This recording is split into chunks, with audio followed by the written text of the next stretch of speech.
Welcome to the Yanagida Podcast Show, episode 54. Ladies and gentlemen, I got a special guest, somebody that I grew up watching and just a big inspiration for me, especially from Hawaii. And Enson, correct me if I'm wrong, you're also second generation Japanese American? Fourth. Or first, your parents are from Japan. No, fourth generation. Oh, fourth generation, fourth. Yeah, And so my parents are third, yeah. Third, got it. You know, he's a huge inspiration, pioneer of mixed martial arts, and actually was doing it way before it was cool. I mean, this was back in the 90s, right? Back in the 90s, Enson. I like how you said that, way before it was cool. Yeah. Yeah, I mean, I'm like fanning right now. But people are probably curious, how did you get started in mixed martial arts? Well, Hawaii, growing up in Hawaii, there's a lot of street fights.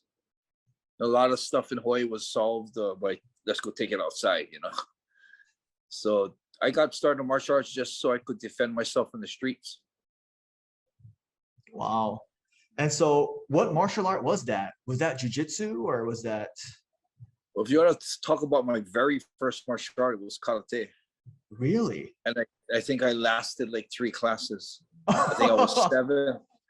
I was 7 years old. I got tripped by the teacher and ran out and never returned. Ran out crying, must I say. Wow. And so I remember hearing a story that you were rolling with Yuki Nakai at the beginning or something like that. How did you get to that point in Japan? Well, actually, to reverse everything, I started training all different types of martial arts, from Wing Chun to Muay Thai to Jeet Kune Do to Taekwondo. And I was just on this forever quest of trying to find the style that was best suited for the street so you could defend yourself. And of course, when I was in college, I ran into Gracie Jiu-Jitsu. Mm. And, when I found Gracie Jiu-Jitsu, man, it was an art for the street. I mean, it was applicable the very next day. You actually could do things to friends, and then and eventually you could do it to assailants who threatened you. Mm-hmm. So yeah, well, my first 3 months in Gracie Jiu-Jitsu really interesting because I learned a lot of the technique and the positioning, but never really had a chance to try it out in the real life situation. And me and my were on a kickball trip. We got into a car accident with a friend who was driving for us, and we got into a car accident and a big Afro. I mean, I remember he had like huge traps. I think we were racquetball players, so we're probably about 185 pounds, and this guy must have been at least 230. And he was pissed, man. And he came out and he actually went for my friend. Oh. And I was actually, like hour before that, I was actually in the room telling Egan and telling this guy that Gracie Jiu-Jitsu in action. Gracie Jiu-Jitsu doesn't matter how big you are. You can submit people. Like giving this little, the spiel that they give on the Gracie seminars, the Gracie Jiu-Jitsu in action video. And then I'm standing there an hour later in front of this huge black guy that wants to literally kill my friend. And I'm thinking to myself, I'm going to look real stupid if I don't do anything about it. So I decided to try and escalate. And I stepped in and I told the guy, Egan was already across the street on the phone calling the police because of the accident. He saw how crazy the guy was. And so I kind of told the guy that, calm down. The police are coming for him to come. And he was pissed and he didn't care. He looked at me and he goes, "Oh, who the fuck are you?" And then his aggression came to me. Long story short, he ended up attacking me. I ended up taking him down, ended up mounting. He turned his back. It was exactly what Helson Gracie told me what would happen on the street. Wow. I struck him on the mount. He turned his back. I sunk in the choke and put him to sleep. Oh. And it was funny because I remember holding the choke and at that moment thinking to myself, man, does this shit work, man? I hope this shit works. Because I had the choke in and they said stuff like, yeah, you go to sleep 3 to 5 seconds, they're going to go to sleep. And I'm thinking to myself, shit, I hope this shit works. This guy better go to sleep, man. And right when I was getting to this point where fuck this shit don't work, he started twitching. Wow. And he was out cold. Yeah. So, Incredible. right there, I was hooked on Gracie Jiu-Jitsu. That's actually what got Egan really interested in it too. Wow. So and you said that was 3 months classes. of training. 3 months. 3 months of training. That is incredible. Yeah. Wow. So I was at that point, of course, you're in there and you're talking like you're so confident. And then when the shit actually went down, I really was like, holy shit, I hope this shit works, So yeah, it worked out. And the reason why I got to Japan was I actually went there for a racquetball tournament. Racquetball. Yeah. And then my life is so lucky. Everything happened perfectly. Like I didn't plan to stay in Japan. I didn't plan to run Egan's racquetball company. I didn't plan to make my own racquetball company. I didn't plan to run a gym. But as I was in Japan, I decided to stay up there to learn the language. Because as you know, in Waikiki, if you have the Japanese language, you can find very good jobs there. Yeah. So I was saying, okay, I'm going to learn the language, go back with the language, and I'll have a good job. As I'm learning the language, I have to find a job to be there, so I teach English.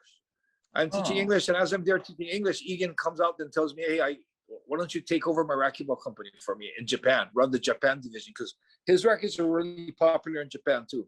Mm-hmm. So I was like, okay, I'll do that. And then I'm thinking, okay, but I always wanted to go home. But now that I have the racquetball company, I have to make that sturdy before I go home. So I'm thinking, okay, I got to stay a little longer. A long story short, I'm already at 4 years. The racquetball company gets sturdy. I end up having to quit the English job because I got too busy with the racquetball business. Found a guy that I thought I could trust. And I said, okay, I can hire him. I'm going to go back home. And I just got this whole thing about, controlling your emotions in adverse situations. As you know, panic can make the simplest things hard. And if you're not able to control your emotions in very heated up situations, there's a chance you might not be able to save yourself or save the loved one. So, because I did Gracie Jiu-Jitsu, I was good friends with Rickson. Rickson came in 1994 to fight in the Vale Tudo, Japan. And when I watched that, what surprised me was that when Rickson won, I lost total control of my emotions. I was screaming. I was out of control. And I was thinking to myself, wow, this would be a perfect way to practice controlling my emotions in case I do get into a situation that I need it one day. So right there, I thought I had a big quest of getting into the ring. Wow. Because I thought that if you're watching a friend fight and you're getting that nervous, can you imagine the anxiety you have being the one in there? Yeah, so I thought, okay, I've got to, my whole mission was getting back home. I used to love to dive. I used to love to surf. I got to get back home. Got to get back home to the ocean. And I thought, okay, but before I go home, I'll get in the ring once. And, in Hawaii, Dennis Alexio was fighting in Hawaii, but it was very hard to get into the ring. You really had to pay your dues to get into the ring. So I thought Japan was a lot easier. So I went on this little mission on calling all the different associations to find out which association I can actually gain that experience to get in the ring. And I'm thinking just one fight now. And the only association that I called Pancras Rings, UWF, and the only association that was really open and said, come down tomorrow was Shuto. Shuto. Yeah. Yeah. So I went down to Shuto. I went down to the gym the next day. The founder, Sayama Satoru, was sitting in the office. I told him who I was. I said, I'm Enson Inoue. I've done Gracie Jiu-Jitsu before, and I'd like to, see if I can, have experience to get in the ring. Wow. And he goes, oh, okay, come on here. You want to spar? And I was like, yeah, I'll spar. So there's this little guy in the gym that's working out by himself because it's like in the afternoon and no members are there. But I guess that guy was just using his free time to get some extra work in. And he calls the guy over, and the guy's about 65 kilos, about 140 maybe. And he's a lot smaller. I'm thinking, shit, he wants me to wrestle with this guy. So I said, oh, okay, whatever. So I get to wrestle. I can tell the guy he knows what he's doing. But I also noticed that he didn't understand the positioning of Gracie Jiu-Jitsu. So I pretty much had my way with him, mounted up, took his back, and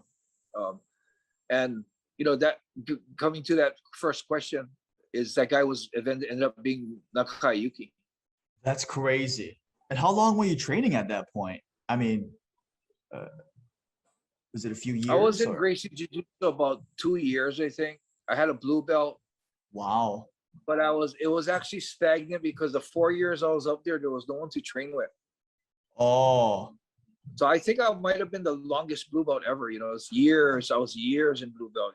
So, Wow. And so that's incredible. So that's how you got your first fight. And so the first time you're watching Hickson fight, that's crazy. Just your mindset, I admire so much because it's just so rare. It's like a real life samurai, you know. It's unbelievable that Yamato-Damashi, that goal, and it's and especially going into it. So obviously you kept training jujitsu, and were you able to train jiu-jitsu in Japan, or did you come back home? Because I know you eventually got well, your. in Japan, yeah, Mhm. Japan, they didn't understand jiu-jitsu. So I was actually teaching the guys jiu-jitsu. I was Oh, teaching the guy, trying to get someone at a level enough that I could actually get good jiu-jitsu sparring. But between then, you know, every time I fought, I would fly home. mm, The Shuto Association was very supportive of me, and they paid my way home to go and wow, train. Yeah, so the Shuto Association paid my way back home, and I would wow, train at home. And jiu-jitsu was a big part of my training because my whole base of my fighting ability was on the ground. wow. So it sounded like you were training at Helsing's, and was that at the university, the UH campus? Yeah, at first, he had the in Studio 4. He had the classes 3 times a week, Wow. and 2 times a week he would actually have everyone train in his garage where there was actually more sparring. And Oh, that was when he lived in right by Kalani High School, wow. right up the hill. Mm-hmm. Yeah, And so, so I attended everything. I attended his group classes in UH, and I attended his garage training, and even on Saturdays I had a bunch of guys like, you know, James Tanaka, Coffee. I called them on the side. There's another guy named Lawson. He was really good, but we'd meet on Saturdays, rent out the oh, studio and spar and just roll. oh, I was hooked, man. that's incredible. James Tanaka, wow. And so you were training with Helsing, and you'd go back to Japan and fight, and you were doing that for some time. And I remember in a previous, you were talking about you eventually moved to Japan. Was I that was actually somewhere? in Japan. I just traveled back and forth. Oh, back and So I forth was to actually fight. based in Japan. Yeah, I was actually based in Japan. Wow. And what was that like back then when you were fighting in MMA? I mean, like, what was that like comparatively to, I mean, it must be much different 25 years ago. Yeah, well, first of all, it was called NHB, yeah? Oh, it's hard. No holds barred. That's what it was called. And some people call it human cockfighting. When I was fighting, half of the United States deemed it illegal and it was banned. So when I fought in UFC 13, which was the last UFC that they allowed bare-fisted, Mm. they had a hard time finding a venue. So we actually had to go to Augusta, Georgia. Oh, Yeah, it was like a 3-hour drive from the airport to Augusta. wow. We've had to fight in Augusta, and back in that day, the fighters that fought in that day, I would say are true martial artists. I mean, Mm. today you have a lot of true martial artists in it, but most of the people are sportsmen or entertainers. Mm. When we fought, it wasn't understood. It was still like barbaric. It was still like, holy shit, what the hell is this? You can punch on the ground. You can stomp the head. You can soccer ball kick. It's like, what the hell is this? So the guys that actually got into sport were guys that were really trying to test themselves. Mm. Nowadays you got guys getting into sport because it'll make you famous. It'll make you rich. If you do really good, you can make a living. You can buy a house. You can, you get sponsors. There's a whole different motive now. Mm. For us, we had no money. There was no sponsors. There was no fame. It was literally the martial art about going in that ring and testing yourself against another man. That's incredible. And that's why I think growing up watching like the early UFCs, the Prides, and just I remember it's almost like that arm bar that you set up so well. from the guard.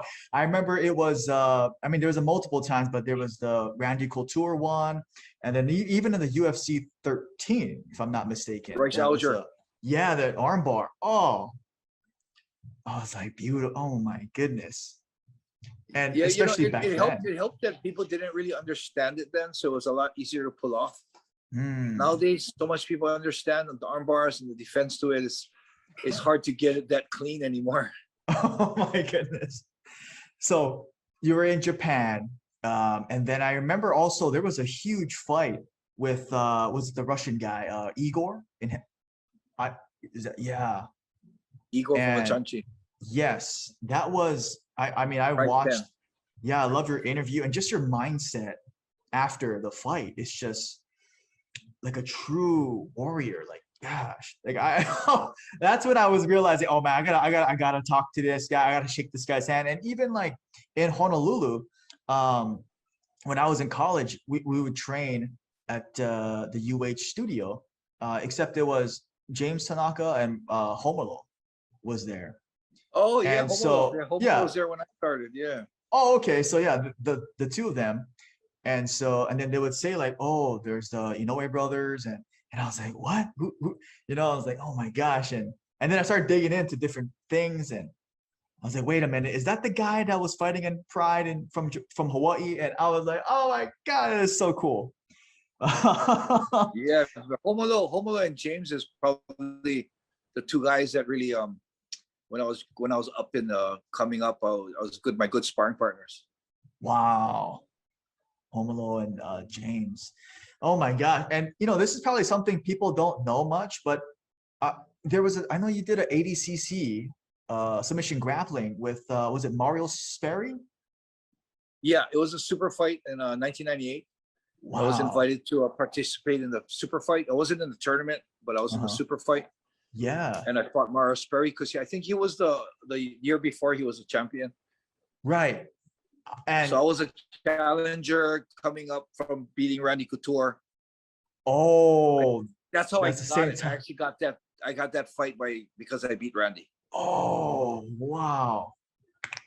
And it's just so crazy because I was looking all over the internet trying to find if it's somewhere like archived, but how did that go for the people watching? So I say, you know, Mario Sperry is the Zen of jiu-jitsu. You know, he's the man. You know, so I knew he was better than me. I knew if I you know, just playing regular jiu-jitsu, he'd probably really be a lot better than me. So I was actually thinking that I'd take him out of his element, and he did. I know jiu-jitsu people didn't understand footlocks at the time. So I was thinking of actually getting to a footlock, but you know, when we did that, when we started, you know, he got into. I got into a clinch and I tried to throw him, and you know, he has good balance, and it's a lot harder to throw people who's shifting their weight good. So I ended up throwing him and landing on the bottom. Wow. And that's pretty much how the whole fight ended. He was really smart. What he would do is he would be on. He's in my guard. He would purposely let me wrap one leg. Huh.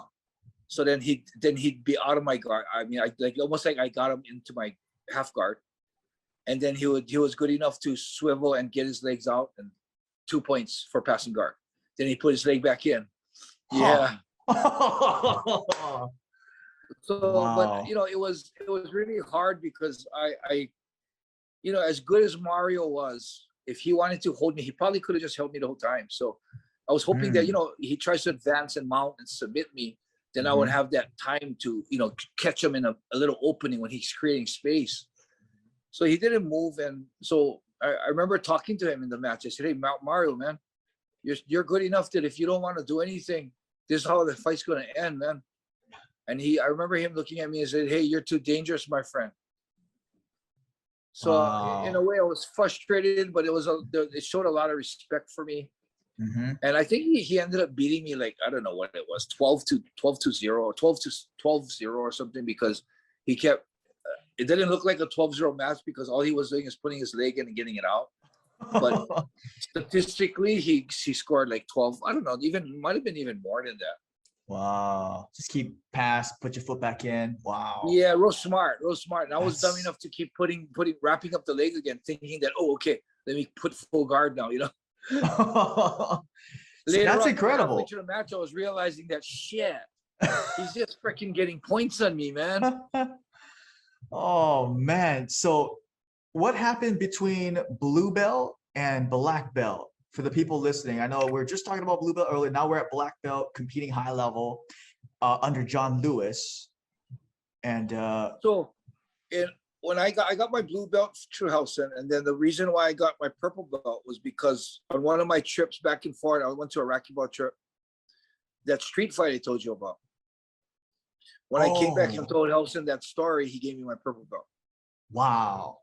Isn't that cool, man? Back in the day, it wasn't about doing a referee's clinic, paying your dues at the IBJJF, how many years you have to train. It wasn't like that. It was like, oh, street fight, you won. You applied the techniques on the street, you're a purple belt. Dang. So that's how I got my purple belt. Egan, as you know, won the worlds and the purple belts. Mm-hmm. So Egan won the worlds. After he won the worlds, there was a time when Egan and I went to train at the Machados in California. Oh. And when we were traveling, we went and sparred with the boys there, everything. And then as we were sparring, I remember at the end of sparring, I remember Egan telling Egan that, hey, you won the worlds in the purple belt, you should be a brown belt. And then he looked at me and he said, oh, you're the same level as Egan, you put in a brown too. And I was like, oh, I guess I'm a brown belt now. And then kept training under the brown belt. And then when I finally, so we were with Helson, and Helson actually, in purple belt, we're with Helson.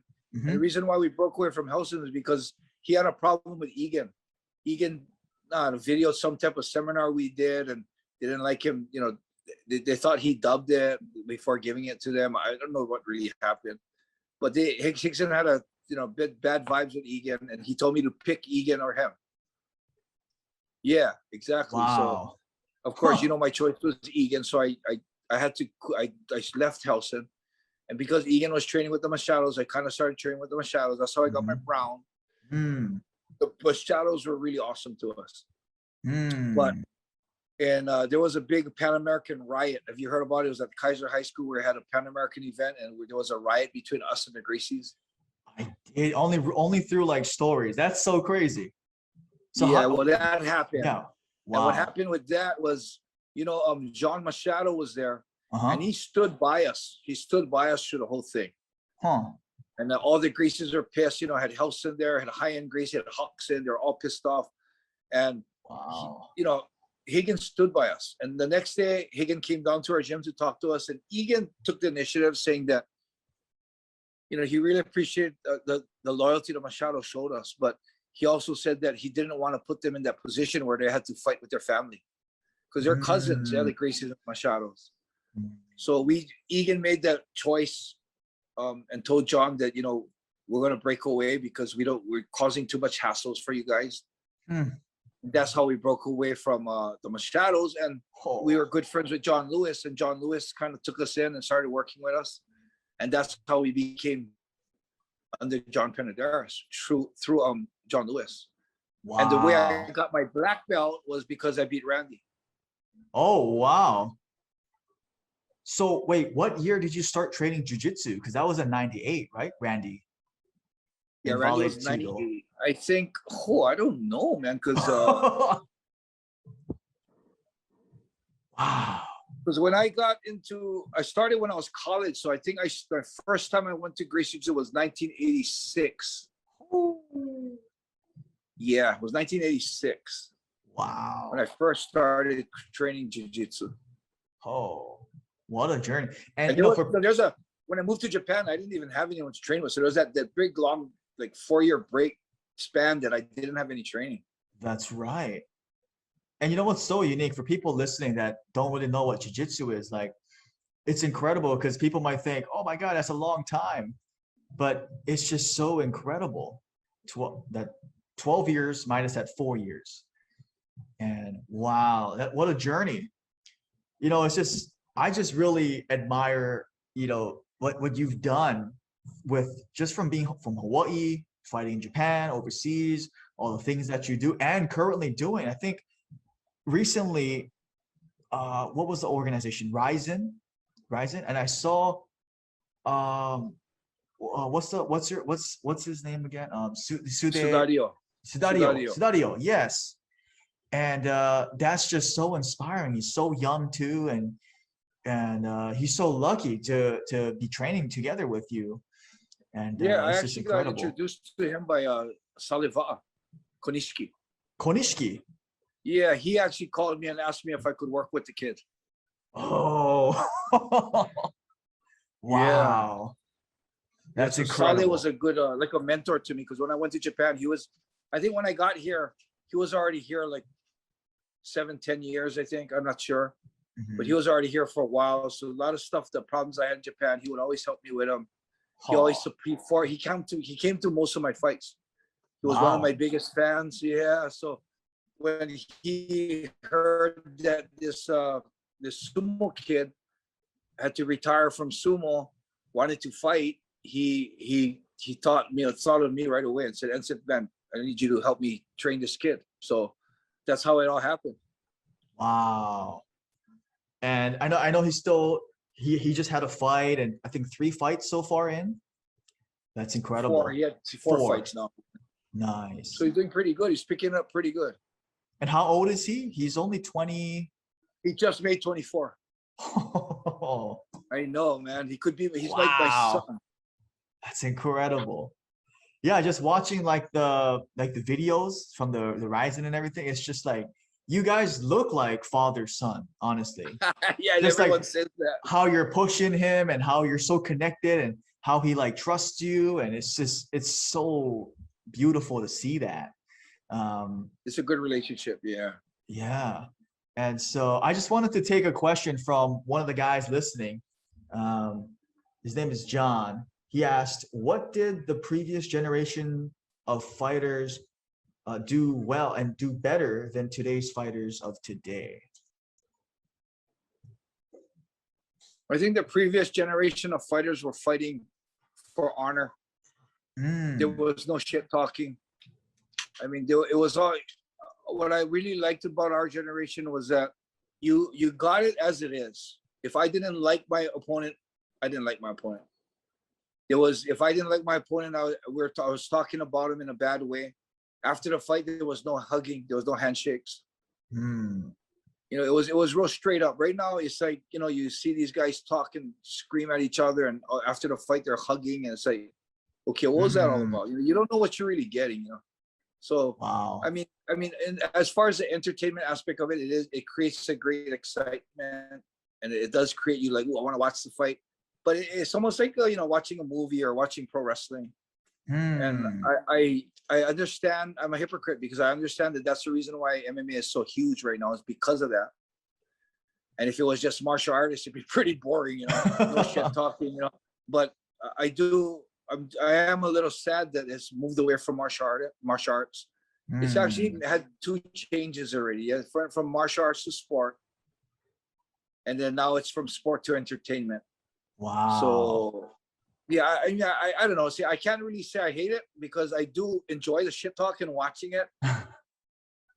But it wasn't something that would happen in my day. It wasn't something that I would do, or it wasn't something that I would stand for.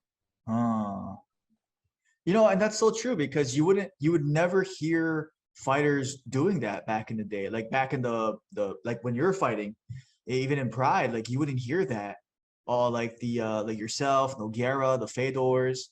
It was just like, I'm just gonna go in there, do business. We're gonna see who's the better guy. And I was just like, wow. And then like what you're saying now. And if there's any shit talk, like Vanderlei Silva and Rampage had some shit talk going. That wasn't bullshit. That wasn't a show.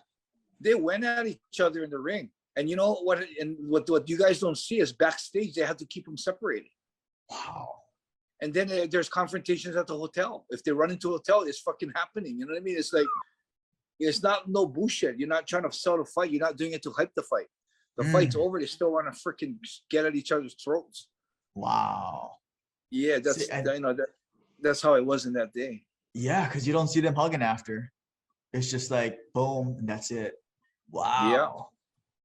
That's incredible. And So I don't what know, was is that good or bad, man? Because the way it is now, it's an entertainment, man. It's exciting. I enjoy watching the fights. I tune into the press conferences because I really was excited about the Conor and Poirier press conference. Why? Because they go back and forth. And I wanted to see how much of a dick Conor would be, how Poirier would come back trying to be more as classy as he could, still, taking the shit that Conor says. I mean, it brings an excitement to it. I admit. Mm-hmm, mm-hmm.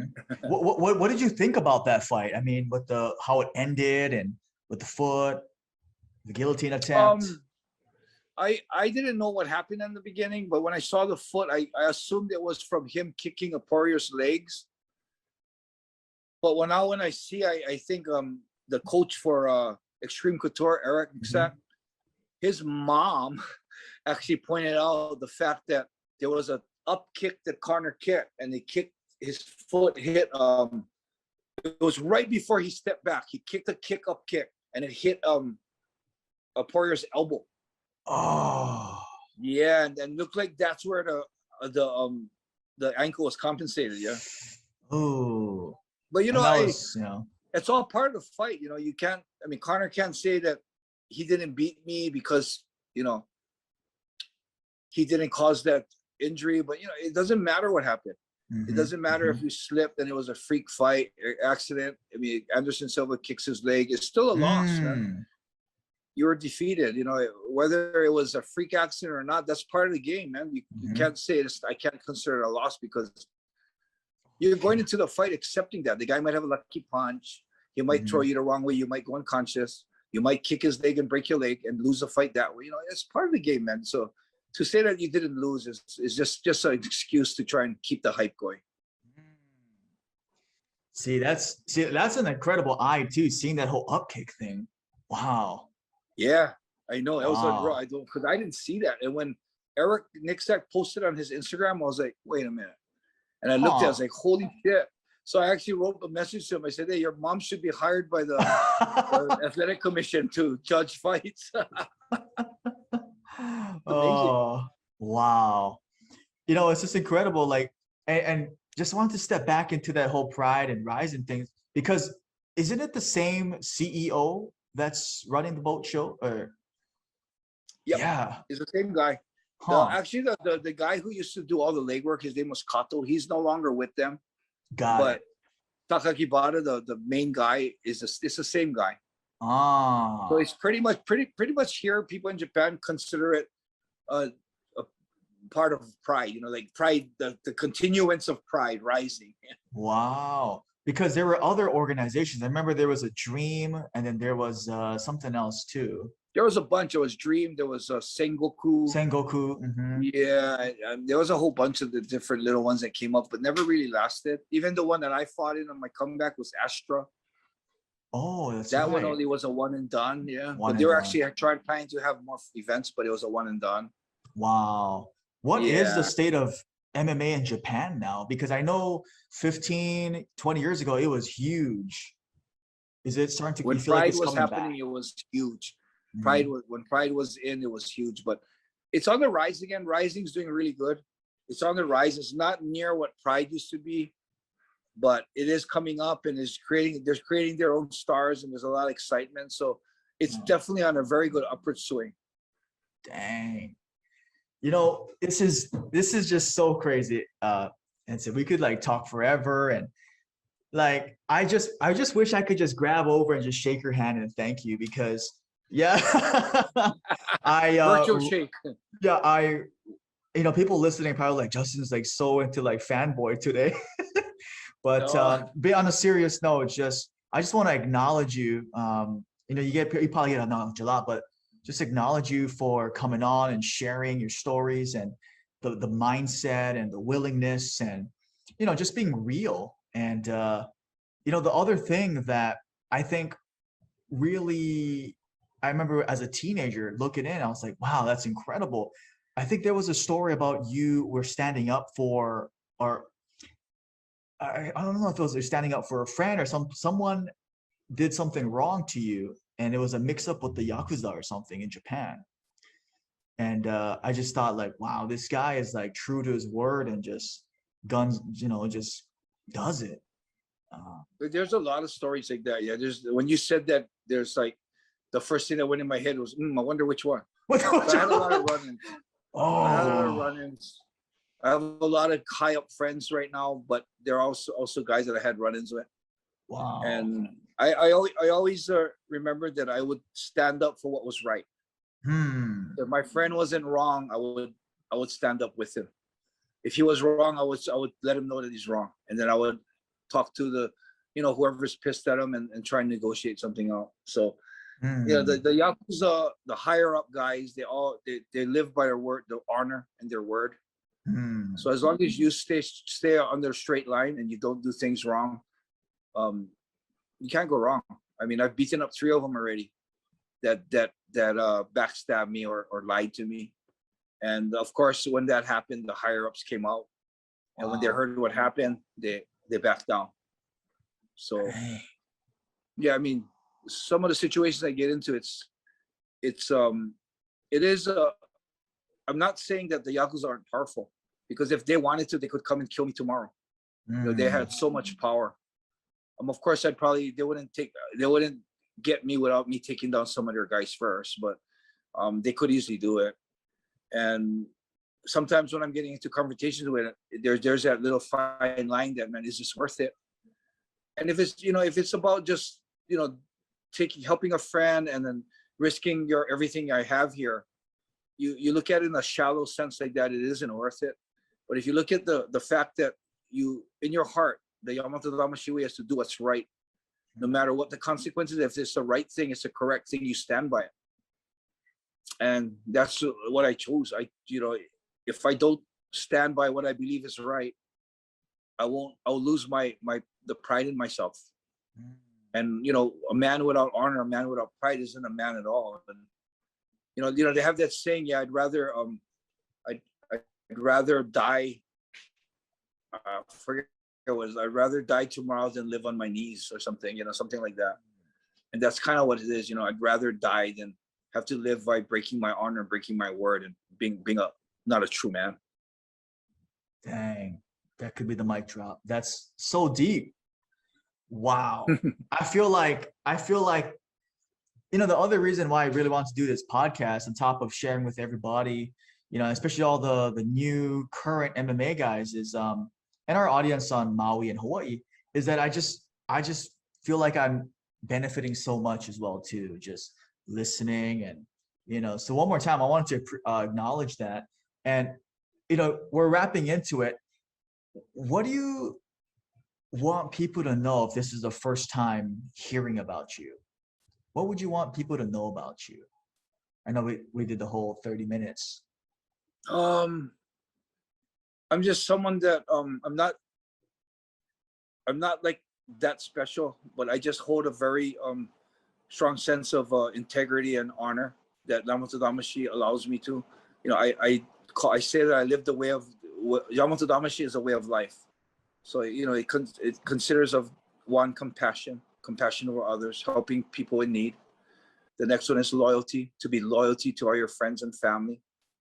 It's honor, to have honor in what you do, with and integrity.